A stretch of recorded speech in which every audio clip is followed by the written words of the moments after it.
La charla de hoy se va a titular Números transfinitos y axiomas indecidibles. Tiene un título así un poco fancy, pero va a ser así una charla divulgativa y vamos a entender un poquito algunos conceptos sobre números transfinitos que, grosso modo, ya entramos en más detalle, son cardinales infinitos que es, bueno, ya iremos viendo.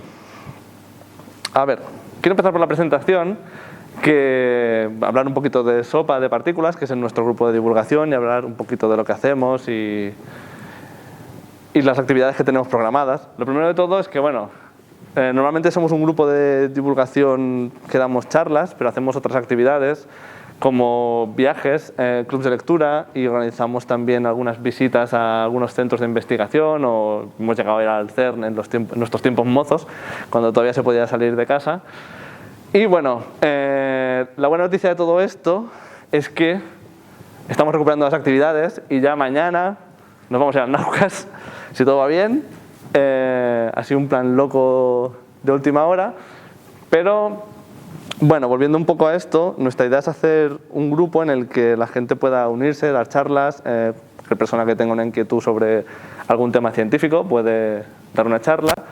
Y en general nos juntamos gente sin formación que tiene interés en la ciencia, porque normalmente lo que hacemos es, una vez se terminan las charlas, pues comentamos un poco lo que hemos aprendido y así se crea un poco de comunidad entre la gente que hace ciencia y la gente que no.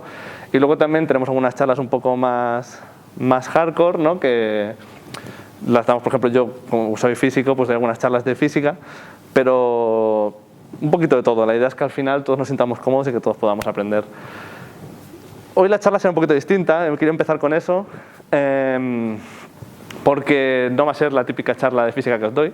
He puesto con calzador la diapo para alimentar el meme, pero hoy no va a ser de modelo estándar, para variar. Hoy hablaremos de mates, pero son unas mates que han tenido, o sea, son la semilla del modelo estándar, porque hablaremos un montón de teoría de conjuntos, y teoría de conjuntos es la semilla, bueno, ya lo he dicho ya.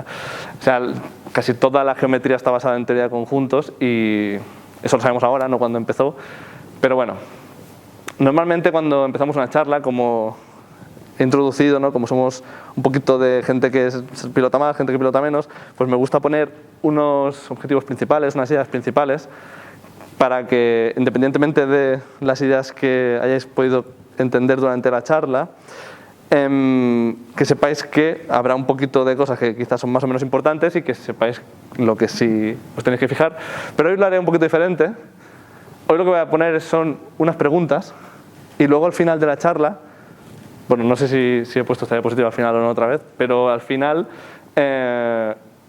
volveré a hacer estas preguntas y a ver si lo que os viene a la cabeza es la misma idea. La primera de todas es ¿qué es el infinito? Es una pregunta un poco extraña, ¿no? Porque, bueno, históricamente el infinito se ha tomado como un concepto no matemático y que, bueno, que intentar pensar con nuestro cerebro finito que es infinito es algo que no está a nuestro alcance. Pero, aún así, vamos a formalizarlo un poquito, vamos a trabajar con él y a ver si un poquito nuestra idea del infinito cambia. En ese sentido, podemos preguntar si todos los infinitos son iguales. Es una pregunta de nuevo extraña, porque si hay finitos e infinitos que son diferentes, pues tendremos que ver en qué pueden diferir los infinitos. Aquí nos va a ayudar nuestro amigo Cantor. Y si hablamos de infinitos distintos, pues la siguiente pregunta lógica será: ¿tiene sentido hablar de infinitos que son más grandes que otros infinitos? Y para acabar, esta es la última idea, es si es de esperar que un solo formalismo matemático nos dé explicación a todas las matemáticas, que es un poco el gran conflicto, ¿vale? En la charla de hoy vamos a hacer algunas demostraciones, así bastante intuitivas, pero un poquito la idea es que veamos una época de las matemáticas que introdujo nuevas matemáticas. ¿Por qué digo esto? Porque las matemáticas cambian. Muchas veces, o al menos yo, cuando era pequeño y estaba en el cole, y me enseñaban la fórmula de ecuación de segundo grado, teorema de Pitágoras, tú piensas, todas las mates está todo hecho ya. Esto yo simplemente tengo que saber a qué aplicarlo pero aquí hay gente que lleva pensando en estas ideas desde toda la historia, y las matemáticas son esto. Pero en realidad no, las matemáticas cambian mucho, y durante el último siglo y medio han cambiado muchísimo, muchísimo. Y en ese sentido, a mí me gusta imaginarme que esta época ha sido, esto es totalmente peregrino, pero es como si las matemáticas estuvieran en la puerta. Porque pasaron de un formalismo clásico, basado en ideas casi basadas en una forma como muy gregoriana de pensar, que tenemos un conjunto de axiomas y que esos axiomas nos van a servir para montar todo. Y de repente empezamos con la teoría de conjuntos, ¿vale? Y la teoría de conjuntos parecía que valía para todo. Entonces yo hoy querría que de la charla haya un momento que estéis a topísimo con la teoría de conjuntos, os penséis que es la mejor teoría del mundo y que vale para todo. Y luego querré que penséis que es basura, ¿vale? Porque es al final un poco lo que te pasa, que descubres algo nuevo, te piensas que es lo mejor, que con eso lo podrás hacer todo, y luego al final pues no, empieza a tener fallos y al final pues parece que se va a desmoronar. Y nos lleva a decir, mira, esto no lo queremos para nada, vamos a ver lo que hemos aprendido con esto, lo que hemos aprendido en toda la historia, y vamos a montarnos una axiomatización de las matemáticas, y que no tenga nada que ver con teoría de conjuntos. Y al final pues repites los mismos errores y te llevas a preguntar ahora qué hacemos, ¿vale? Entonces en este punto veremos un poquito, esto va atado con la última pregunta, qué ha aportado todo este camino y qué es lo que con qué nos podemos quedar de todo este viaje. Pero va a ser un viaje así un poquito histórico, y como ya sabéis, siempre que hablo de algún tema histórico lo digo, que tenemos que tener cuidado, porque esto cuando ocurrió muchas veces no se estaban dando cuenta que estaba ocurriendo, había muchas corrientes matemáticas pegándose, salían artículos, salían libros, y al final lo que ha sobrevivido ha sido lo más consistente. Los movimientos más... un poco lo que estamos viendo, por ejemplo, ahora con el COVID, ¿no? Que salen muchos artículos, unos dicen que una cosa, otros dicen que otra, y al final, hasta que ese conocimiento no se asienta, no se ve cómo ha quedado el campo. Pues en ese momento, todo eso, yo ahora lo voy a explicar linealmente como si fuera un caminito recto, pero en verdad aquí hubo pasos adelante, pasos hacia atrás, y algunos los veremos, pero no todos. O sea, voy a simplificar muchísimo porque tenemos poco tiempo y me lo estoy comiendo en cosas que no aportan nada. A ver... Vale, vamos a empezar ya. Va. Unas ideas básicas. ¿Qué es un número? Lo que es un número, ha habido momentos en la historia en los que se ha dado por hecho ya, que se entiende, un número es pues concepto, un símbolo que me sirve para contar. Y cuando tú piensas en un número, no estás pensando siempre en los elementos que representa ese número. O sea, yo, por ejemplo, puedo tener gatos y me vale contar 1, 2 y 3, o puedo tener patatas y me vale contar 1, 2 y 3, y esos números valen, no estás pensando en el objeto. O sea, digamos que es un símbolo que representa algo abstracto, ¿vale? ¿Cómo formalizar eso matemáticamente? Cuando tú quieres definirlo, con el formalismo matemático actual, sigue sin ser un número, es, y ya está. O sea, definir este tipo de conceptos es complicado en matemáticas. Y entonces empezaron un poco a preguntarse todo esto, y digamos que la primera opción que encontraron, pues bueno, los números enteros son Dios, los hizo Dios. Ya el resto sí, eso es cosa nuestra ya, pero los números los hizo Dios. Este movimiento, lo he puesto aquí porque es el intuicismo, que básicamente ellos parten de la idea de que los números los puso Dios ahí para que nosotros hagamos mates, pero las mates son nuestras. O sea, aquí, y todo lo que se haga con mates tienen que ser cosas que nosotros podamos hacer, ¿vale? Si a mí no me expliques un conjunto infinito, yo eso no lo puedo hacer, eso no vale para nada. Entonces, este movimiento va a chocar mucho con lo que vamos a hablar ahora, y en el caso concreto de Kronecker, todo lo que yo voy a decir ahora me diría que soy un charlatán y un pseudocientífico y que me merezco todo lo que me pase. De hecho, por ejemplo, Poincaré dijo que, bueno, que la historia pondrá en su lugar a los que no siguen el intuitismo. A ese punto llegaban, ¿eh? Este señor, por ejemplo, después hablaré de Cantor, y este señor trabajaba activamente para que no le publicaran los artículos, para que no le publicasen nada y para que quedase mal. Todo lo que podía. Imagino que tendría tiempo libre. Vamos a ir a la teoría de conjuntos. En ese sentido, este señor de aquí, que ahora sí que es Georg Cantor, y tuvo una idea muy buena. Teoría de conjuntos, hablar de los objetos como conjuntos no era nada nuevo. De hecho, antes ha salido Galileo. Galileo a su manera trabajaba con conjuntos y en general se utilizaron los conjuntos antes de él, pero él formalizó lo que hoy en día conocemos con teoría de conjuntos, sobre todo en un artículo que salió en 1897, el que se considera que es el nacimiento de teoría de conjuntos. Todo esto de aquí son una serie de puntos que ahora mismo, bueno, los podéis mirar, pero voy a ir uno a uno durante la charla y todos estos puntos de aquí los vamos a ir demostrando. ¿Vale? Vamos a ir uno a uno, vamos a ir viendo, porque una cosa que tuvo es que, a diferencia de lo que se estaba haciendo entonces en matemáticas, porque en estos tiempos las matemáticas, casi todo el formalismo era hablado, o sea, cualquier cosa que tú descubrías la explicabas en texto, véase un conjunto tal, o sea, el formalismo que tenemos hoy en día de utilizar unos símbolos que solo tienen un solo significado y ese tipo de cosas, todavía no existía, y era un poco lo que se buscaba.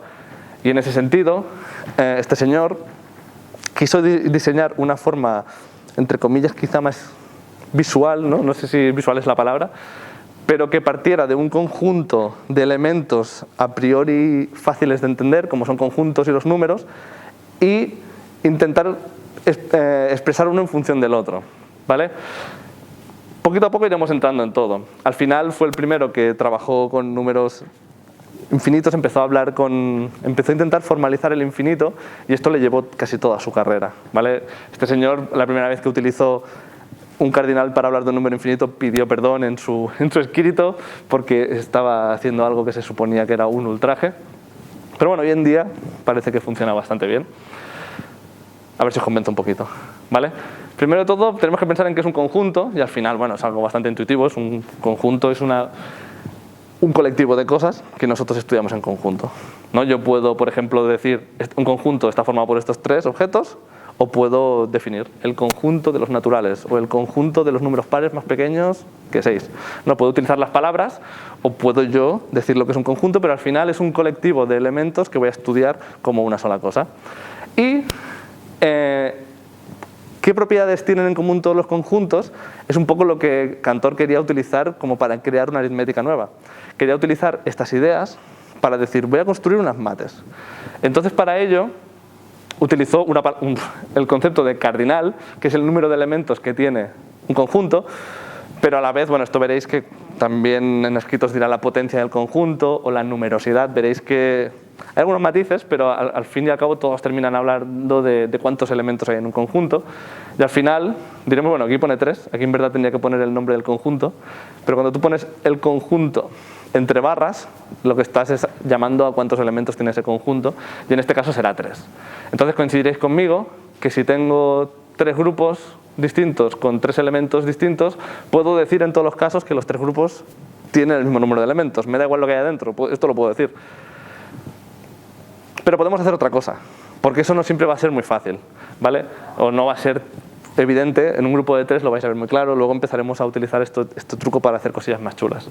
Otra cosa que puedo hacer es establecer una relación 1 a 1, ¿vale?, entre grupos, porque ahora que tenemos los conjuntos, por un lado tenemos un número que define a los conjuntos y luego además podemos crear una función o una aplicación matemática que nos lleve de un conjunto a otro. Por ejemplo, en este caso, lo que tenemos es una relación de equivalencia, ¿vale? Vemos que 1 solo puede ser v y que v solo puede ser 1.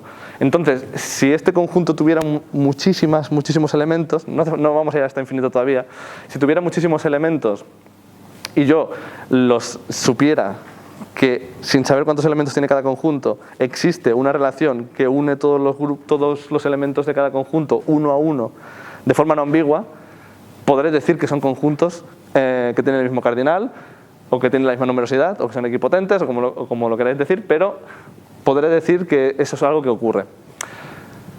En ese sentido, vemos que hay algunos casos en los que algún tipo de ambigüedad que pueda haber, los dos apuntan a las zetas, entonces aquí esta función ya no sería algo que nosotros nos sirva para saber si son dos conjuntos iguales o no. Y también puede pasar que este conjunto pues, se pueda crear una relación entre ellos, pero que aquí sobren elementos. Y en este caso, sí que esto lo podremos utilizar para decir que este elemento, cuando esto ocurra, si yo digo hay una relación 1 a 1 y aquí me sobra 1, es que este conjunto es más grande que este. Y esto después lo podemos utilizar, por ejemplo, para ordenarlos en función del número de elementos. A esto lo llamaremos aplicación biyectiva, ¿vale? Es básicamente una función que va en las dos direcciones. Si sale W solo puede ser 3, si sale 3 solo puede salir W. Y esto va a ser importante, ¿vale? Recordad que el cardinal, lo voy a decir una vez más, el cardinal es el número de elementos que hay en un conjunto y que si hay una relación biyectiva entre los elementos, podemos decir que tienen el mismo cardinal. Es importante porque lo vamos a ir complicando.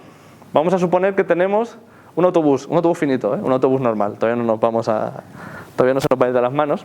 Si tenemos un autobús y nosotros sabemos que hay un montón de asientos, hay en este caso 5 asientos y son 5 personas, pues nosotros podemos decir que el conjunto de personas y el conjunto de asientos son iguales. En la medida en la que nosotros empecemos a hacer que haya más asientos o menos personas, pues podremos ir creando unas relaciones de un grupo es mayor que otro. Y de esta forma, cuando nos pongamos a caracterizar infinitos o nos pongamos a caracterizar grupos no triviales, podremos tener algo en lo que basarnos. ¿Cómo sabremos que uno es más grande que otro? Pues si todos los elementos de este conjunto están aquí y aquí hay uno que no está representado, pues podremos saber este tipo de datos. Otra cosa que se ve clara en un conjunto finito, pero no se ve clara en un conjunto finito, es que obviamente si tú haces un conjunto, o sea, un subconjunto de A, tendrá menos elementos que el conjunto A, ¿vale? Siempre que no tomemos un subconjunto que sea igual al conjunto, o sea, no hagamos trampas. Pero siempre que tomemos un conjunto de elementos que están dentro de A, pues B tendrá un número cardinal menor. Vale, hasta aquí bien. Ahora que empiece la fiesta. Vamos a empezar con conjuntos infinitos. Vamos a suponer ahora el ejemplo del autobús otra vez, pero esta vez el autobús es infinito. Y tú llegas al autobús y el autobús está lleno. ¿Dónde te sientas? De entrada ya cuesta un poquito más de pensar en eso, pero si nosotros dijéramos, bueno, si el autobús está lleno, pero yo llego, tiene que haber sitio para mí. Pues una cosa que puedo hacer, si yo no sé, no puedo llegar al infinito del autobús porque el autobús está lleno, le puedo decir al conductor que haga que todo el mundo se corra un asiento y me siento en el primero. Entonces, un poco lo que vamos a estar intentando hacer todo el rato es evitar el abismo. O sea, si yo hago así, yo sé que me podré sentar. Si en ese autobús infinito vinieran infinitas personas, pues se hace el truco de todo el mundo que se siente en asientos pares. O sea, que todo el mundo se vaya corriendo al siguiente par. Entonces, que la gente, a medida que vaya llegando, se vaya poniendo en su asiento. Y de esta forma, lo puedes ir complicando esto, pero es un poco para que tengáis la idea. En ese sentido, vamos a tomar un conjunto. No he puesto el 0 aquí, pero básicamente los naturales mayores que 0. Y este es el conjunto que tiene todos los números naturales, ¿vale? ¿Qué cardinal tiene? Claro, hasta aquí, si yo lo corto aquí, sabemos que es 9, pero a la medida que yo le vaya poniendo más elementos, pues llegará un momento que yo no sabré qué hacer con esto, ¿vale? Aquí es donde vamos a invocar al F0, que es el cardinal de un conjunto infinito de números que son en este sentido ordenables, ¿vale? Sería como el cardinal que nos sirve para decir cuántos elementos hay, no en cualquier número, no en cualquier conjunto infinito, ¿vale? Partiremos del número de elementos que hay en el conjunto de los naturales. En el conjunto de los naturales hay Aleph elementos. Entonces, con esto vamos a empezar a tener problemas ya. Porque hasta ahora veíamos muy claro que una parte del subconjunto va a tener menos cardinal que el conjunto entero, pero si yo, por ejemplo, pillamos el conjunto de los naturales y lo separamos en pares e impares, ¿cuál de los dos tendrá un cardinal mayor? ¿No? ¿Qué cardinal tendrá A? ¿Qué cardinal tendrá B? Hola. En ese sentido, podemos hacer algunos trucos, ¿vale? Y aquí es donde empiezan las triquiñuelas y todo este tipo de trucos que nos permiten hacer conjuntos infinitos que no se pueden hacer en ningún otro grupo. Porque cuando hablamos ya de conjuntos infinitos, la cosa se complica y conceptualmente el infinito casi siempre nos va a dar problemas. Pero bueno, vamos a suponer que tenemos el conjunto de los naturales y el conjunto de los números pares. Recordad lo que he dicho, yo sé que este conjunto lo he definido antes. Por definición, tiene el sello de Aleph 0, ¿vale? Tiene el primer cardinal transfinito. Como esto tiene este sello, esto no sé si le puedo poner este sello o no, porque yo no los puedo comparar fácil. Lo que sí que puedo hacer es una cosa, es mirar si existe una relación biyectiva. Esta era otra forma de saber que dos conjuntos tenían el mismo cardinal. Cuando era un conjunto de 3 elementos con un conjunto de 3 elementos se veía claro. Si yo voy tirando, llega un momento en el que, oye, uno solo puede ser 2 porque es el primer número par, segundo número par, tercer número par. Si yo, por ejemplo, os digo el 50, aquí sabéis que será el 25. Y si os digo el 25, sabéis que será el 50. Hay una relación 1-1, ¿no? O sea, ¿podemos encontrar un objeto con el otro? Sí. En ese caso, si de este objeto puedo obtener el de arriba y del elemento de arriba puedo obtener el elemento de abajo, tenemos una aplicación biyectiva que nos lleva entre los dos conjuntos. Da igual cómo crezca este conjunto, da igual, porque al final, en el infinito, habrá una ordenación igual. Entonces le podemos poner el mismo sello. Estos dos conjuntos tienen cardinal Aleph 0. Entonces ya estamos empezando a encontrar cosas raras, conjuntos diferentes de elementos infinitos que tienen el mismo número de elementos. Pero puedo ir más allá, o sea, por un lado, nos viene Galileo y nos dice, ya os dije que os estáis flipando, y esto de aquí, esta paradoja, entre comillas, fue la que le llevó a decir esto. Esto nos pasa por intentar inventarnos las cosas, que estamos aquí diciendo, tengo un conjunto infinito, lo separo y lo junto, eso te pasa porque no sabes, estás utilizando las mates mal. Pero bueno, digamos que se puede hacer otra cosa, que fue una idea de Dedekind, que fue, voy a utilizar esto a mi favor. Porque en realidad lo que yo creo que está pasando aquí es que puedo utilizar esto para definir qué es un conjunto infinito.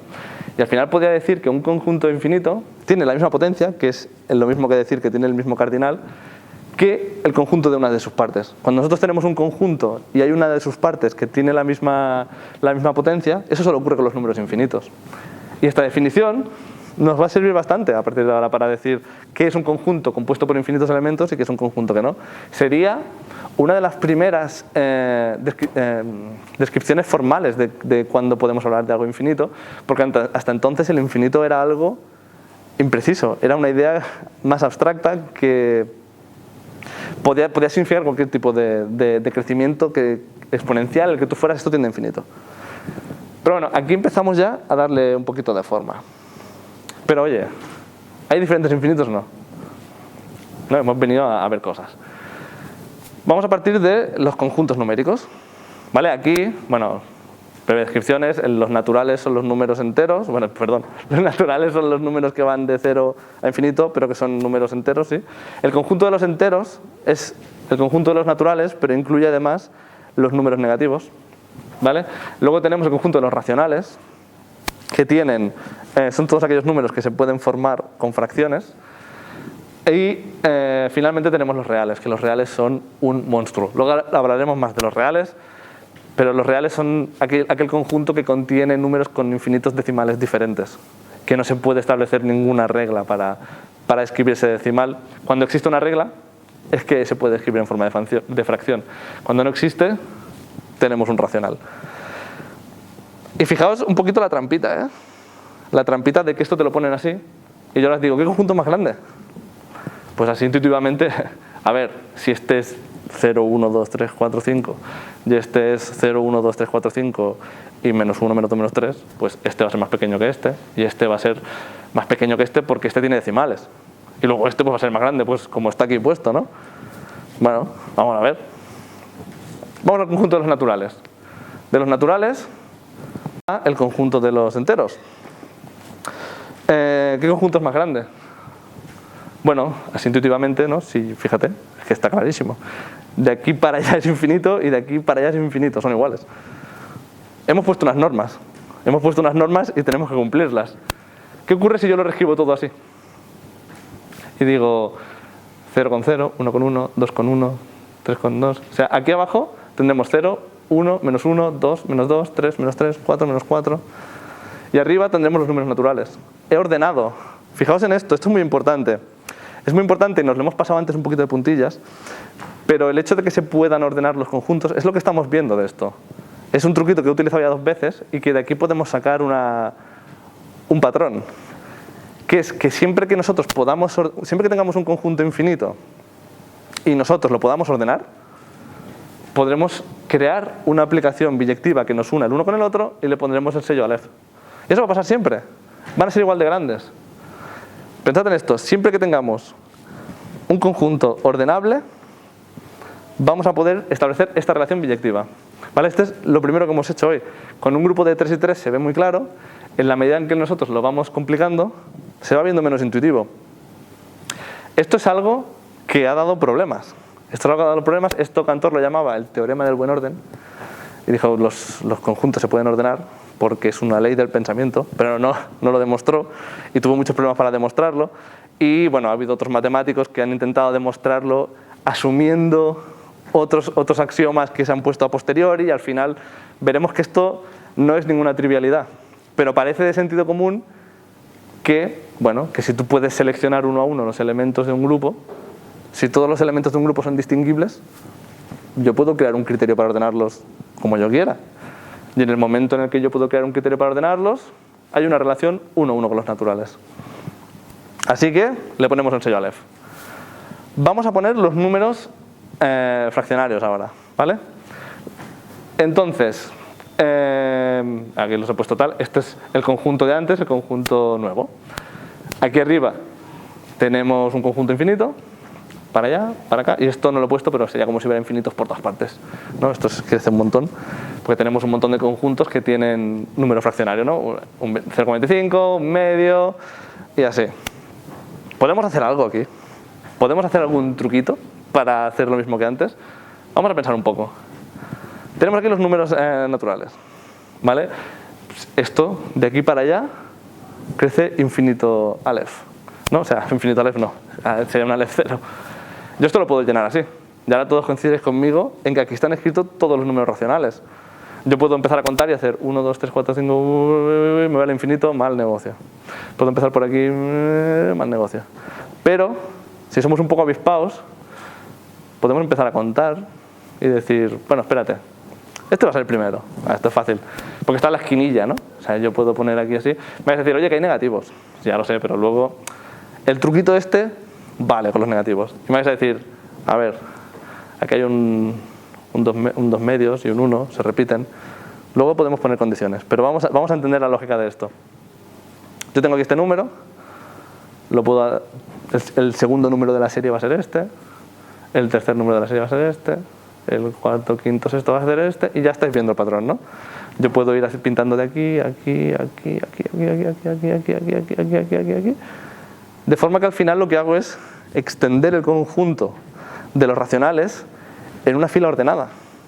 He encontrado una forma de ordenarlos. Y al final, yo esto de aquí, si a mí me da igual, puedo decir, este es el primero, este es el segundo, este es el tercero, este es el cuarto, este es el quinto, este es el sexto, este es el séptimo. Yo eso lo puedo hacer. Y en el momento en el que yo convierto este caminito en 1, 2, 3, 4, 5, 6, de repente el conjunto se nos convierte en el conjunto se nos convierte en un conjunto que tiene los mismos elementos que el conjunto de los naturales. Luego podemos poner algunas condiciones a esto, porque claro, queremos que no se nos repitan los números y luego además vamos a hacerlo de forma que además de los negativos, por ejemplo poniéndolos aquí, ¿sabes? Aquí -1, -2, pero que al final vayas haciendo. Pero al fin... Sí, dime. ¿Sigue un criterio? Sí, fíjate el criterio que sigue. El criterio que sigue es que si yo, por ejemplo, quiero empezar desde cualquier sitio, o sea, si yo, lo ideal es que yo empiece aquí porque esto es lo que está en la esquinilla. O sea, esto aquí no nos da problemas. Si yo fuera, o sea, seguramente haya otras formas de pintarlo, ¿eh? No digo que esta, pero esta es como la más visual. No sé si hay más, quizá no. Pero al final tú lo que quieres seguramente sí. Lo que quieres es teselar todo. Entonces tú aquí te puedes poner, quieres teselar todo sin enfrentarte a ir a un eje infinito. Porque si tú dijeras, mira, voy a subir, de repente un quinto, un sexto, un séptimo, tienes que subir hasta el infinito. Entonces tienes que buscar una forma en la que yo pueda ir desenrollando esto. Y parece buena idea. Están ordenados por posición, no por el valor de dentro. Exacto. Exacto. Sí, o sea, tú, lo que tenemos aquí es, visualízalo, tienes el del 1 al 9. ¿Vale? Y aquí podría poner 10, 11, 12, 13. Y entonces aquí voy poniendo un medio, un tercio, un cuarto. Si esto se extiende en el infinito hacia arriba y se extiende en el infinito hacia la derecha, vas a tener todos los números racionales representados aquí. Entonces tú lo que quieres es una forma de encontrarles un orden. ¿Para qué? Para decir que existe una aplicación biyectiva entre este conjunto y el conjunto de los naturales. Entonces la forma que tienes para hacerlo Es posible que haya más formas de teselarlo, pero esta es una buena porque lo que haces es irte a la esquina todo el rato. ¿Por qué? Porque en la esquina no hay pared, no hay infinitos elementos. Entonces tú desde aquí pues dices, he pintado toda esta esquinita, toda esta esquinita. Entonces al final lo que estás haciendo es esquivando los infinitos, haciendo que se vaya barriendo todo en diagonal. Y como hay un camino que es único, tú al final esto, te podrías poner aquí, ¿no? Y tirar, irlo deshaciendo y te irá quedando el conjunto primer elemento, segundo elemento, ¿no? Si esto no, tú pudieras ir tirando y sacando, sería primero, segundo, tercero. Te daría igual que pusiera 1, 2, un medio, un tercio, da igual. ¿Vale? Tú después, esto de aquí, se puede encontrar una función, una formalización de este conjunto al conjunto de los naturales. ¿Vale? O sea, después tienes que formalizarlo, tienes que encontrar la aplicación que lo hace. Pero si existe de esta forma, existirá también de forma formal. Y existe. Entonces, ¿qué pasa con esto? Que, o sea, ¿lo ves? ¿Perdona? ¿Yo entiendo lo que te quiero decir? Sí, no. Estaba... Vale. Perdona. Entonces al final lo que tenemos es que le vamos a poner el mismo sello. Le vamos a poner el sello Aleph también. Entonces, esto que acaba de pasar, ¿qué es? Estamos diciendo que el conjunto de los naturales, el conjunto de los enteros y el conjunto de los racionales tienen los mismos elementos. Esta figura es mentira, ¿no? Sí, pero solo cuando pensamos en el conjunto infinito que los contiene. O sea, por ejemplo, cuando tú haces conjuntos de ellos no va a ser tan claro. Pensad en esto. Estamos ahora pensando en los conjuntos infinitos. Así que la intuición deja de valer para nada. Entonces, otra de las preguntas que se hizo, todas este tipo de demostraciones eran el tipo de demostraciones que hacía mucho Cantor en sus trabajos y le llevó a pensar el ejemplo definitivo. Que se preguntó, a ver, es que el conjunto de los racionales es un conjunto muy grande. Porque aquí sí que ya se nos va un poco de las manos. Vamos a imaginar que tenemos esta lista, ¿vale? Esta lista de números entre 0 y 1. Esto es una lista de elementos entre 0 y 1, por eso es 0, 0, 0, 0, 0. Y vamos a suponer que tenemos una lista infinita de números racionales. Números reales. Si nosotros tenemos una lista de números reales, vamos a ver que esto de aquí va a ser un número infinitamente largo. Entonces, si yo quisiera encontrar un algoritmo para ir escribiendo el número, no terminaría nunca, ¿vale? Y no se encontraría nunca ninguna ley que nos sirviera para saber cómo sigue, porque por definición no tiene que haber ningún patrón. Entonces, ordenar estos números es más complicado, porque ¿cómo ordenas esos números? Claro, si al final no vas a llegar al final, hay infinitos números. Entonces, lo que se le ocurrió fue, mira, vamos a pasar de ordenarlos. Voy a poner una lista con infinitos números y con infinitos para allá y voy a ver qué pasa con esto. Entonces, con esta lista se propuso, oye, yo con esta lista que vaya creciendo, ¿puedo establecer una norma para escribir un número distinto a todo lo que haya en esta lista por grande que yo vaya haciendo la lista? Entonces, pensó, mira, voy a hacer una cosa, voy a pintar esta diagonal. Si yo aquí abajo pongo un número distinto al primer decimal, será diferente al primer número, ¿verdad? El que sea, ¿eh? He puesto un 4, puedes poner un 0, puedo poner un 3. Da igual, lo único importante es que sea distinto a este. Porque así ya sé que este número nuevo que estoy escribiendo será diferente al primero. Ahora repito y digo lo mismo. El segundo decimal lo escribo distinto al segundo número. Porque así ya sé seguro que este número es diferente al primero y diferente al segundo. Y, bueno, podéis imaginar, puedo ir haciendo, y al final voy a escribir un número que no está en esta lista. Entonces, ¿cuál es el cardinal de los números reales? Ahora ya no podemos hacer este truquillo, se nos ha acabado, no podemos ordenar los números estos. Fijaos que en cuanto se nos acaba el sello de ordenar los conjuntos, ya no sabemos qué hacer, no podemos decir, esto es Aleph 0. Entonces, a esto se le dio el cardinal C, que es el cardinal de los continuos. Y tenemos que pensar una cosa, en este caso va a ser más grande que Aleph 0 y es monstruosamente grande, porque vamos a pensar en una cosa, si volvemos a la imagen de los números reales, hay un subconjunto de los reales, que son los números algebraicos, que son aquellos que se pueden escribir haciendo ecuaciones.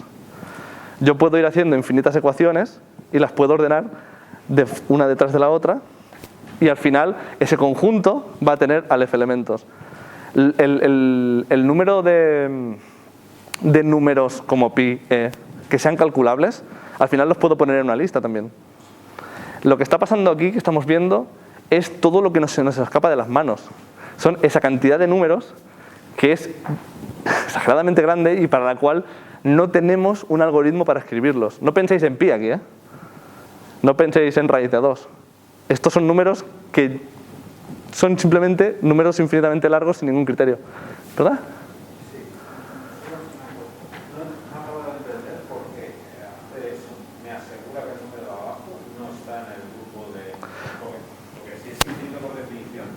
Claro.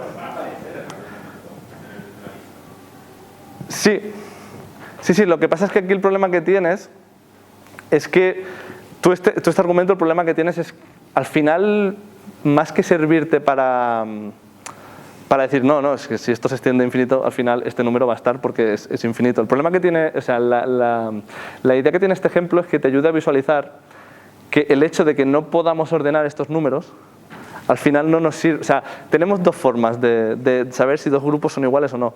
Una de ellas es contando los elementos que tienen, y la otra forma es viendo si hay una aplicación biyectiva entre uno y el otro. Si no tenemos forma de hacer ninguna de las dos cosas, no los podemos comparar. Entonces aquí sí que tenemos que trabajar con que uno contiene al otro y este tipo de cosas. Entonces al final, este conjunto, luego hay algunas explicaciones más sofisticadas para demostrar que esto es más grande que esto, y seguramente lo veremos ahora cuando avancemos. Pero al final, la idea principal de este ejemplo es esa, que te quedes con que no son ordenables. ¿Vale? Pero sí que es verdad, o sea, me dices al final. Y eso que dices además es uno de los problemas que va a tener teoría de conjuntos, cuando empiezas a utilizar definiciones que contienen elementos que pueden estar dentro del conjunto. ¿Vale? Entonces, ahora dentro de nada empezaremos a ver que este tipo de cosas son una semillita para que se valga todo. ¿Vale? Y será cuando es un poco, que al principio cuando lo he introducido, que ahora mismo da la sensación de que teoría de conjuntos nos valga para todo, y luego empezaremos a ver que hay algunas fisuritas, como esta que acabas de mencionar, que hacen que haya argumentos circulares. ¿Vale? Pero en este caso, quedaos con que el hecho de que no sean ordenables no nos permite hacer ni aplicación biyectiva ni mirarle el cardinal del grupo. ¿Vale? Aquí, en este sentido, Cantor dijo que supuso una hipótesis a la que llamaremos hipótesis del continuo. Después hablaremos más de esto, pero básicamente tenemos un conjunto, o sea, tenemos un número que nos sirve para decir hay infinitos elementos ordenables, y luego tenemos C, que es el continuo, que se da cuando tú tienes un continuo de elementos que no son ordenables. Y según su hipótesis, que luego veremos esto en qué afecta, no hay ningún número intermedio. O sea, no hay ningún cardinal entre el F0 y el continuo. Esto ya dará de qué hablar, pero esto es una de las hipótesis de Cantor. Y bueno, como he dicho, hemos sembrado un poquito la semilla del mal, y bueno, aquí habrá gente que querrá aprovechar esto para hacer el mal y ver cómo se puede romper teoría de conjuntos. Vamos a volver al primer conjunto, el más básico de todos, ¿vale? Y vamos a definir el conjunto de potencia. El conjunto de potencia puede parecer aquí un poco de repente muchas cosas, pero este concepto lo vamos a definir porque vamos a ver una de las primeras. Durante el camino de formalizar teoría de conjuntos, empezaremos a ver cosas en las que falla teoría de conjuntos. Yo puedo definir el conjunto de potencia o el conjunto de partes como el conjunto que contiene todos los conjuntos montables o que contienen elementos del conjunto original. ¿Vale? Entonces, por un lado tengo el conjunto vacío, que eso alguien me puede decir, ¿un conjunto vacío es un conjunto? Sí. Luego tenemos los elementos por separado, y luego tenemos los grupitos de dos, y luego obviamente el conjunto original. Por ejemplo, aquí estaremos viendo ya por primera vez un conjunto que se contiene a sí mismo. ¿Esto en qué afecta? Pues que si ahora aquí os pido el cardinal de este conjunto, pues tenéis 1, 2, 3, 4, 5, 6, 7 y 8. O sea, el conjunto de potencia tiene, así parece a primera vista, un cardinal mayor al conjunto original, que os recuerdo que era 3. Entonces, vamos a ver cuánto es el conjunto de potencia de un conjunto infinito. Vamos a suponer que tenemos infinitos elementos ordenables. ¿Vale? Pueden ser los que nosotros queramos, pero hay infinitos. Si yo quiero crear el conjunto de partes, pues simplemente un algoritmo que puedo hacer es simplemente preguntarles. Bueno, perdón. Primero lo que tenemos que tener claro es que el cardinal que va a representar este conjunto es n en este caso. Si fuera infinito, si aquí en vez de 3 puntos fuera infinito, pues aquí tendríamos un Aleph 0. En este caso es n. Pero nos serviría igual para un conjunto infinito, solo que sustituyendo esto. Entonces, si yo quiero crear ahora el conjunto de partes, tengo que definir todos los conjuntos que se pueden hacer con las partes de S. ¿Cómo lo puedo hacer? Pues voy preguntando, ¿estás Nicolas Cage? No. ¿Estás Doge? No. ¿Estás Patata? No. Esto sería conjunto vacío. Si todo me va diciendo no, conjunto vacío. El siguiente, puedo ir diciendo, ¿estás? No, sí. Si esto va haciendo sí, tendríamos el conjunto de cada uno de ellos por separado. Puedo repetirlo y esto sería los grupos de 2. Ya ves por dónde quiero ir, ¿no? Al final, puedo ir uno a uno y el primero me va a decir sí o no, el segundo me va a decir sí o no, el tercero me va a decir sí o no, y así hasta que completemos los n elementos. Así que os parecerá bien si os digo que el cardinal del conjunto de potencias es 2 por 2 por 2 por 2 por 2 por 2 por 2 n veces. ¿Vale? Por lo que el conjunto de potencias tendrá de cardinal 2 elevado a n. Y una cosa que podremos decir alegremente, esto es demostrable, pero ya sí que no lo quería hacer porque era un poco aparatosa, pero al final, tú utilizando este tipo de criterios, tú puedes llegar a ver que el cardinal del conjunto será siempre menor al cardinal del conjunto de potencias. Y eso es al final del día el teorema de Cantor. Y aquí sería como la guinda de la tesis de Cantor, y por eso lo llamó su teorema. Y aquí es el principio del fin, porque podemos empezar a jugar con las definiciones. Porque si os recordáis al principio, os he dicho, un conjunto puede ser cualquier grupo de cosas que pongas en un conjunto y que tú las consideres un solo elemento, ¿no? Una sola colectividad o una pluralidad, como tú quieras. Os he dicho, podemos definirlo diciendo uno a uno los elementos que hay. Yo puedo decir 1, 2, 3, 4, 5, 6, 7, 8, 9. O puedo decir, mira, son los números naturales entre 1 y 9. Puedo hacer estas dos cosas. Entonces yo, que tengo un poco de mala uva, digo, jeje, ¿qué pasa con el conjunto de todos los conjuntos? El conjunto de todos los conjuntos tiene que tener m metido dentro, pero bueno, eso ya, ¿qué pasa? ¿Y qué pasa con el conjunto de potencia del conjunto m? Si el conjunto m tiene todos los conjuntos, tendría que tener la potencia más grande. ¿Cómo se va a cumplir que el conjunto de partes del conjunto m tenga mayor potencia? Empezamos a tener problemas aquí con las definiciones. Porque si esto es el conjunto de conjuntos, además este conjunto tendría que estar dentro. Pero es que m también tendría... ¿Te os dais cuenta de que en este momento empezamos a tener problemas a medida que definimos? Y finalmente, Russell, que está aquí de fondo riendo felizmente, pues encontró una paradoja que él, hay que decir, que se preocupó por enviarla por carta antes de que se publicaran los trabajos que contenían teoría de conjuntos para que no se publique. Pero bueno, al final todo se publica igual. Vamos a recordar un par de ideas. Tenemos dos conjuntos, ¿vale? Bueno, digamos que tenemos dos tipos de conjuntos. Por ejemplo, dicho así grosso modo, tenemos los conjuntos que se contienen a sí mismos y los conjuntos que no se contienen a sí mismos. En este caso, si yo hago un conjunto con los discos de Metallica y luego otro conjunto que sea todo lo que no son discos de Metallica. Entonces, en el conjunto discos de Metallica, el conjunto no estará metido dentro, porque no es un disco de Metallica, pero en el conjunto de cosas que no son discos de Metallica, pues puede estar el conjunto de discos de Metallica, porque ese conjunto no es un disco de Metallica. Entonces, esto se puede aplicar en general, el sentido común nos dice que es una dicotomía. O el conjunto está incluido o el conjunto no está incluido. Y ya con lo que he hecho antes, ya vais a ver que vamos a volver a jugar con las cosas extrañas. Aquí Russell dijo, el conjunto de conjuntos que no se incluyen a sí mismos. Vale, M no se incluye a sí misma. ¡Ja! M dentro. Oye, pero ahora M se incluye a sí misma. Por lo tanto, M fuera. Aquí ya teoría de conjuntos empieza a padecer quizás de la inocencia que tuvo Cantor a la hora de formalizarla, porque todo se vale. Y aquí empezaron a surgir algunos problemas, como este, ¿vale? Y como este hay muchos. En cuanto tú empiezas juntos y un poco alegres, te empiezas a encontrar con estas cosas. Esta paradoja es famosilla y Russell como que la intentó ilustrar con el mítico, la mítica historieta del pueblo en la que los hombres tienen barba y el barbero solo afeita a los hombres que no se afeitan a sí mismos. Entonces, ¿quién afeita al barbero, no? Pues es esta misma paradoja, pero explicada con palabras. A todo esto, aquí el amiguete dijo: eso que decís es verdad, todo es toda mentira salvo alguna cosa, ¿no? Básicamente lo que hizo fue decir que estaban haciendo un mal uso, como algo que estamos viendo. Entonces estableció una serie de normas, ¿vale?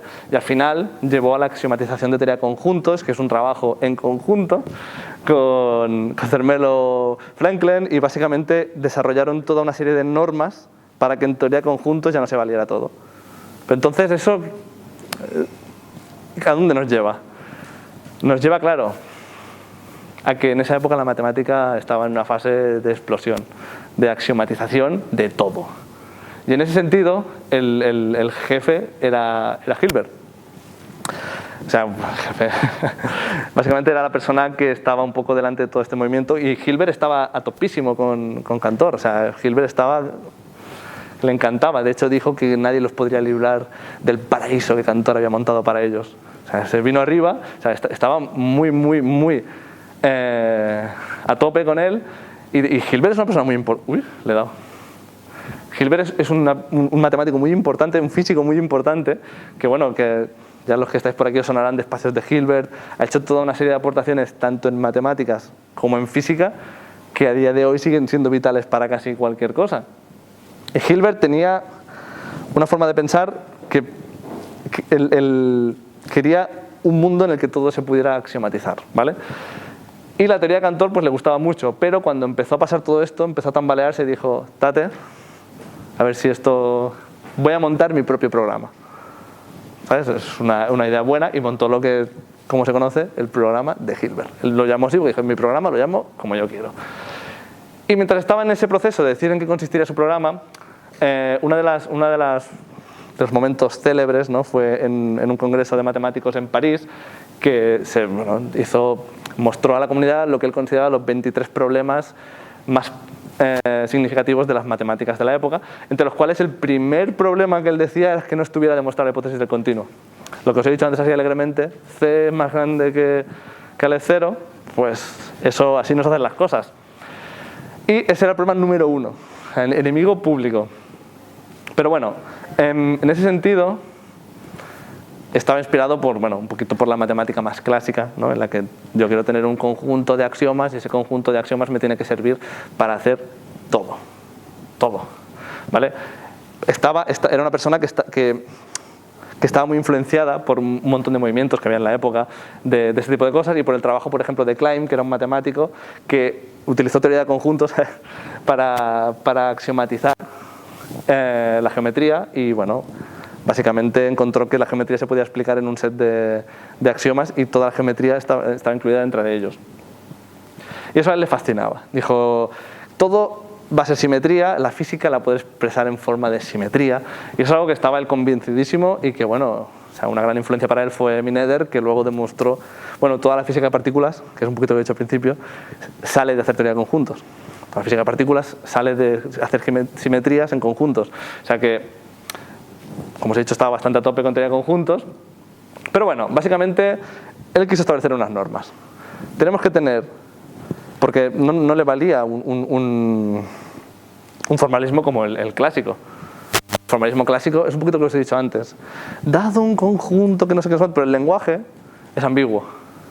El lenguaje es ambiguo. Yo puedo entender de eso lo que yo quiera al final. Bueno, con matices, ¿no? Pero que al final el lenguaje es ambiguo, y eso a él no le gustaba.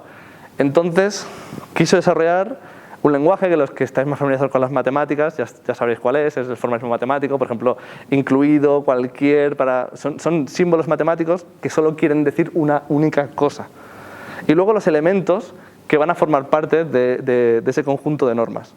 ¿Vale? En ese sentido, en lo que dijo es que tiene que haber unos axiomas, unas operaciones que se pueden hacer entre esos axiomas, y a partir de ahí yo voy a poder construir, a partir de un lenguaje simbólico y en pasos finitos, no me vengáis con historias tan finitas, cualquier constructo matemático. Y esa era su idea. ¿Vale? Porque según él, es que él todo, no solo las matemáticas, todo, la física y el algoritmo para ordenar su casa. Así, pues él estaba convencido de tres cosas. Las matemáticas son completas. ¿Vale? ¿Eso qué quiere decir? Que se pueden confirmar todas las afirmaciones en matemáticas. O sea, según él se podía, yo aquí lo he puesto en pregunta, pero él creía que sí. ¿Son las matemáticas consistentes? ¿Eso qué quiere decir? Que no voy a encontrar en las matemáticas, utilizando los mismos axiomas, si P y no P. ¿Vale? No habrá axiomas que no sean consistentes. Y finalmente, ¿son las matemáticas decidibles? Que esta palabra... A ver, ¿se pueden obtener todas las leyes de las matemáticas a partir de los axiomas? Luego veremos un poquitín más al detalle esto, porque aquí es cuando ya lo veréis. Pero él en todas estas opciones creía que sí. Según él, las matemáticas eran eso. Y en realidad, lo más probable es que a casi cualquier persona que le preguntases entonces pensaría que sí, ¿eh?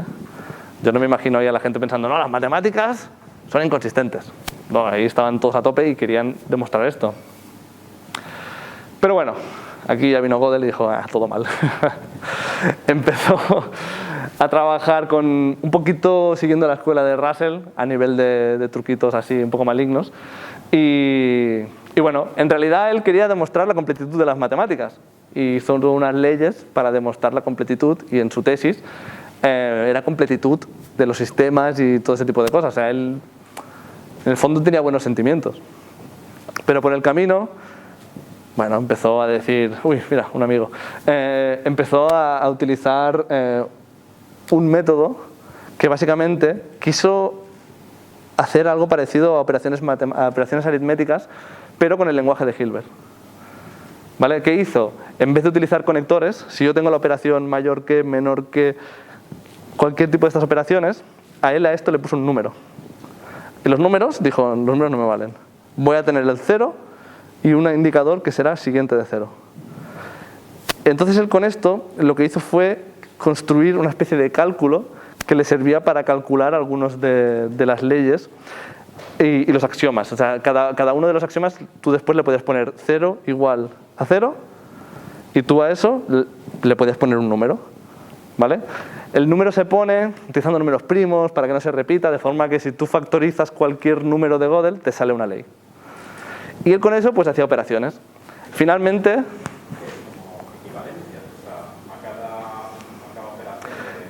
Sí, o sea, es un poco eso. Si tú pones 0 igual a 0, pues tú tendrías que el símbolo que a ti te dé el igual, o sea, el 0 quizá vale 6, me lo invento, no lo recuerdo, igual vale 3, y el otro 0 vale lo mismo.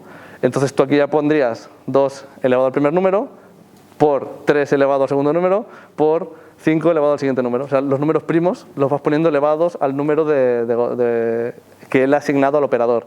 Y entonces eso te da un número, que es el número de Gödel para esa operación.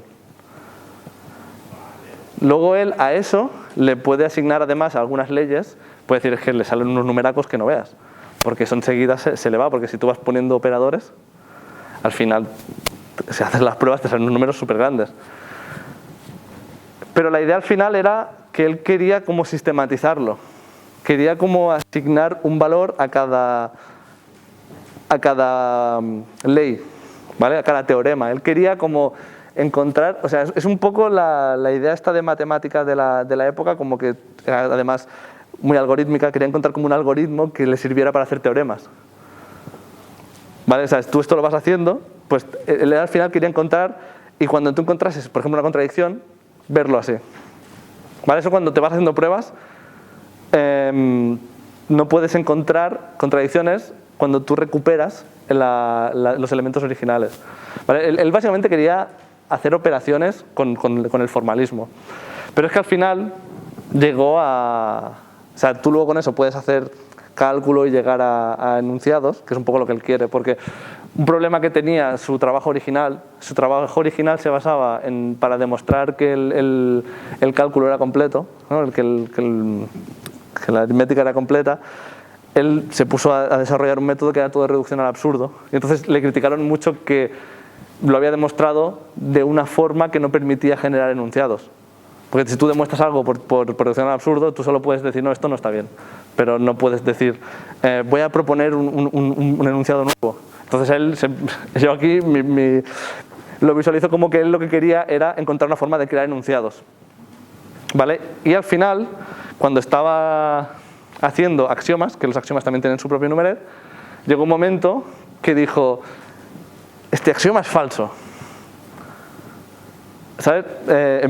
Este axioma no es demostrable. Empezó a poner axiomas que se hacían referencia a sí mismos. Y se empezó a encontrar que utilizando su método no podía encontrar que si esos axiomas eran o no eran válidos. O sea, utilizó un poquito la bromita de Russell, del conjunto de todos los conjuntos, pues esta propiedad del cálculo no puede ser demostrada. ¿Vale? Y, bueno, digamos que a partir de esto empezó a desarrollarlo más. Esto sería como la semilla otra vez del mal, y esto lo empezó a formalizar más y se dio cuenta de que al final no puedes afirmar todas las leyes que hay en matemáticas dentro de un formalismo, porque habrá algún axioma que esté definido de forma un poco maligna, igual cuando hablábamos del conjunto de conjuntos, solo que aquí no es tan directo, no es tan fácil de ver. Luego, cuando hablamos de la consistencia, si las matemáticas no son completas, pues no pueden ser consistentes, porque una necesita a la otra. O sea, esta de aquí, bueno, sería como que este razonamiento lo utilizó y es como el segundo teorema de incompletitud. Pero si las matemáticas son decidibles, no está claro con este método cómo hacerlo. Y para ello, bueno, espera, he puesto un ejemplo más. Otra forma de verlo es decir que hay axiomas que son indecidibles también. ¿Vale? En ese sentido, yo aquí os he dicho que he puesto unas normas al principio, que he dicho, tenemos conjuntos, yo puedo seleccionar esto con esto y puedo ir tirando hasta el infinito y decir que el de abajo tiene el mismo número de elementos. Pero eso no todo el mundo está de acuerdo con esto. Aquí estoy asumiendo que puedo elegir los elementos de un conjunto infinito. Y eso no a todo el mundo le gustaba, porque había una parte de los matemáticos que se consideran constructivistas, que es, no puedo trabajar con un objeto matemático que yo no puedo tener. Entonces, ¿qué sentido tiene que tú me estés diciendo que yo puedo seleccionar un elemento de un conjunto infinito? Entonces, el axioma de selección no lo quieren. No lo quieren.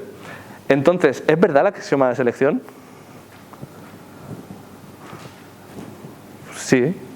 Yo me puedo hacer matemáticas con él y me salen toda una serie de lógicas que os he presentado hoy. Pero es que posteriormente alguien dijo, no, yo no quiero esto. Y empezó a hacer algo parecido. Empezó a desarrollar matemáticas rechazando ese axioma. Ese axioma es verdad y es mentira. Pero no se contradice porque las matemáticas que se construyen a partir de eso son diferentes. Entonces lo que estamos viendo no es que haya, cuando hablamos del teorema de completitud, que muchas veces parece que lo que se esté diciendo es que no se puede decir no se puede demostrar que un axioma es verdad para un conjunto lo suficientemente grande, sino lo que estamos diciendo es que utilizando las leyes de la aritmética vas a terminar encontrando axiomas que tú los vas a poner porque te van a parecer de sentido común y que van a poder ser verdaderos o falsos, ¿vale? Parecido pasó con esto, con la hipótesis del continuo. La hipótesis del continuo tú la puedes aceptar y hacer todos los truquitos que hemos estado haciendo de asumir que ese infinito es más grande que el otro y todo ese tipo de ideas, o puedes decir, esto no me lo creo. Yo voy a decir que el conjunto de potencias es 2 elevado al f y que ese número va a ir creciendo y que eventualmente se acercará a c. Y vas a construir todo un constructo matemático nuevo que no entrará en contradicción con lo que os he dicho, simplemente será un enunciado que será verdadero y será falso. Y eso, digamos que no era lo que se pretendía con el programa de Hilbert. El programa de Hilbert pretendía que todo se pudiera deducir de unos axiomas. En ningún momento se contempló que pudiera haber axiomas que pudieran dar lugar a dos tipos de matemáticas, por decirlo de alguna forma. Como si fueran dos ramas en las cuales tú asumes una u otra. Y esto, en verdad, es un tema importante, porque cuando tú, por ejemplo, asumes el teorema de selección, ¿no? Cuando tú dices que puedes... Ahí va. Spoiler. Cuando tú dices que puedes ir seleccionando los números, los elementos uno a uno en un conjunto infinito, este axioma es la base de, por ejemplo, la física moderna. Pero a la vez, si tú lo llevas a los extremos, te da resultados muy extraños. Puedes llegar a hacer una matemática en la que digas, tengo una esfera, la voy a deshacer en un subconjunto, no sé qué, y terminas reconstruyendo la misma esfera exactamente igual. Y dices, ojo, no la parten por la mitad, ¿no? O sea, te sale como una partición fractal con infinitas cosas, que es, de nuevo, cuando empiezas a poner infinitas cosas, empieza a complicarse todo, pero al final es un poco, da la sensación de que es consecuencia de asumir este axioma que lo has puesto tú, que es muy útil, por ejemplo, para hacer toda la física que ahora mismo utilizamos. Y si lo rechazas, pues la cosa no es tan agradable. Entonces, al final lo que estamos viendo es que tenemos unas herramientas que son muy distintas entre ellas, pero que a la vez tiene ciertas consecuencias tomar cada uno de estos caminos. Y que no hay una opción única. Pero finalmente, para saber lo que es decidible o no en matemáticas, bueno, tenemos aquí a Alan Turing, que un crack. Estuvo trabajando, obviamente, en la máquina de Turing. Para los que estén menos familiarizados, así, grosso modo, una máquina de Turing es una máquina que digamos que puede hacer un proceso algorítmico, ¿vale? La idea principal es, si tú tienes una tira infinita de números, tú puedes hacer una máquina que vaya moviéndose por la cinta en función de unas reglas, las que tú quieras. Le puedes decir, si ves un 1, muévete a la derecha. Si ves un 1 y después ves otro 1, pues vas 3 a la izquierda. Y si no, pues vas lo que hay, y puede modificar la cinta. Puedes decirle, te vas 2 a la derecha, y si hay un 0 le pintas un 1. O sea, tú puedes poner todo un conjunto de reglas y ponerla a correr. Y si tú asumes que la cinta es infinita, pues eso, irá tirando hasta que se encuentre con la orden de parada, que esa orden sí que existe. Entonces, en ese contexto, claro, la gente se empezaba a preguntar, oye, yo con esto, si esto es infinito, ¿yo qué puedo calcular aquí? Dame cosas, ¿no? Dame cosas que yo voy a calcular. Entonces empezaron a preguntarse con lo que era calculable, ¿no? Y por ejemplo, Church escribió una tesis en la que asumió que todo lo que era calculable era computable. O sea, que si tú podías computarlo es que era calculable. ¿Por qué? Porque con lo calculable que es algo nos pasa lo mismo cuando definimos qué es un número, ¿no? Es como que hay una definición intuitiva, pero hacer una definición formal pues nos cuesta un poquito más, ¿vale? Y hacer definiciones formales es algo que nos cuesta. Por ejemplo, Russell, que me he estado metiendo mucho con él en broma, porque escribió, por ejemplo, un principio de matemática que se echó 700 páginas para demostrar que 1 más 1 es 2, por ejemplo, y lo hizo bien. Una operación que es trivial se echó 700 páginas para hacerlo. Y luego, claro, él mismo, porque era un poquito troll, a mí me gusta un poco, pone, y lo que nos da parece que es algo útil. Ahí como... me gusta, ¿no?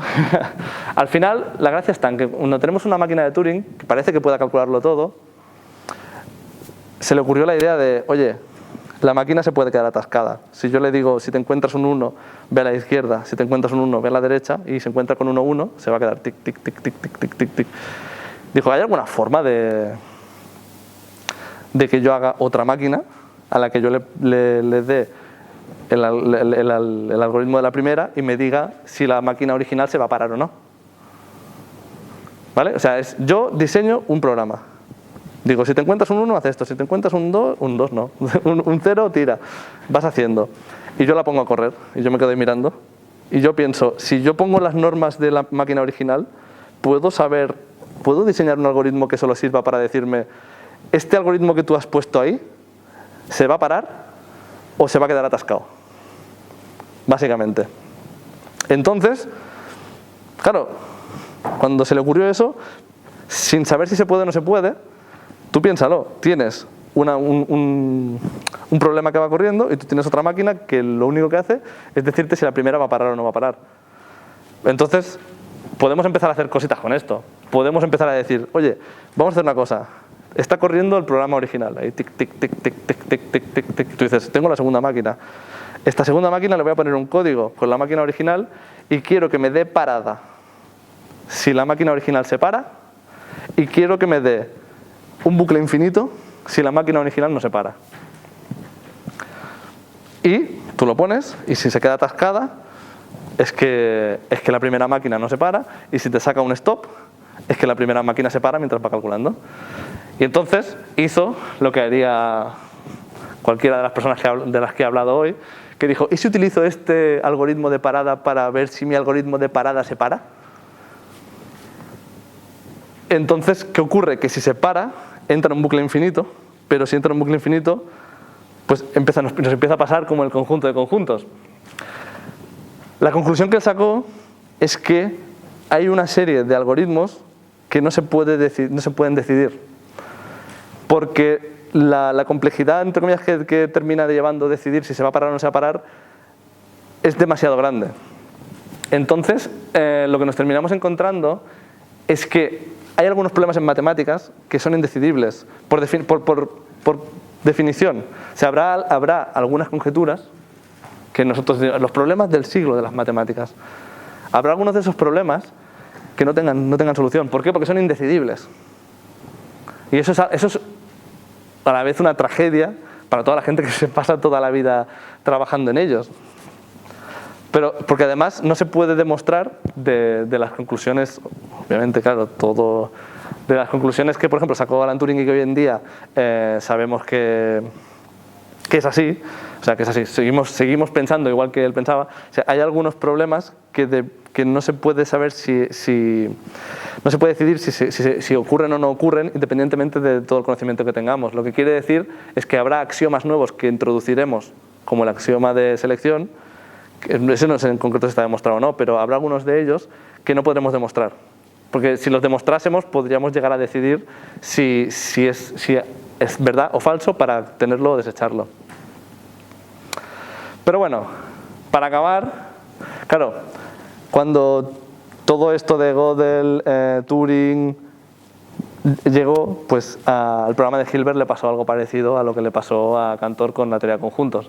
Pues que fue un golpe muy fuerte, fue un golpe fortísimo, y básicamente él estuvo intentando adaptarse a los nuevos tiempos y intentó abrir un poco su mente. Por eso aquí lo llamo un poquito haciendo las paces con Cantor. Porque Hilbert, entre comillas, abandonó lo que él había dicho que era el paraíso de Cantor para intentar hacer su programa. Y finalmente Getzen utilizó, muy inspirado por Cantor, él mismo lo decía, que los números transfinitos, teoría de conjuntos, utilizando todo lo que Cantor hacía en versión axiomatizada, hizo una demostración de la aritmética del programa de Hilbert. Lo que pasa es que, claro, aquí nos empezaríamos a encontrar, ¿no?, con si el programa de Hilbert no contiene transfinitos, pero algo demuestra el programa de Hilbert conteniendo transfinitos, pues tendríamos ya otra autorreferencia, ¿no?, pero que al final Hilbert se dio cuenta de que quizá lo que le pasó a Cantor fue parecido a lo que le pasó a él y que terminó aceptando esa demostración en el programa de Hilbert.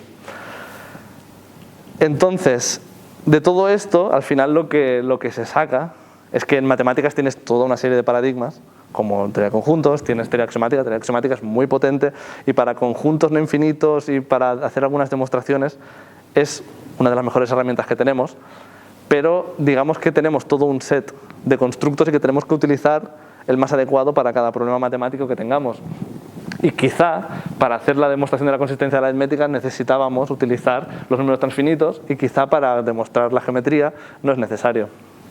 Que es un poquito lo que decía al principio, de que al final cuando vas construyendo cosas ya tienes que sacar una conclusión de todo esto, es que el trabajo no ha sido en vano. Y bueno, como veo que no he puesto la primera diapo, pues ya lo digo, no sé si ha cambiado un poco la idea que tenías del infinito, si hay infinitos más grandes, infinitos más pequeños, y si conocíais un poquito todos los problemas de la autorreferencia, pero bueno, espero que hayáis sacado algo. Y nada, muchas gracias.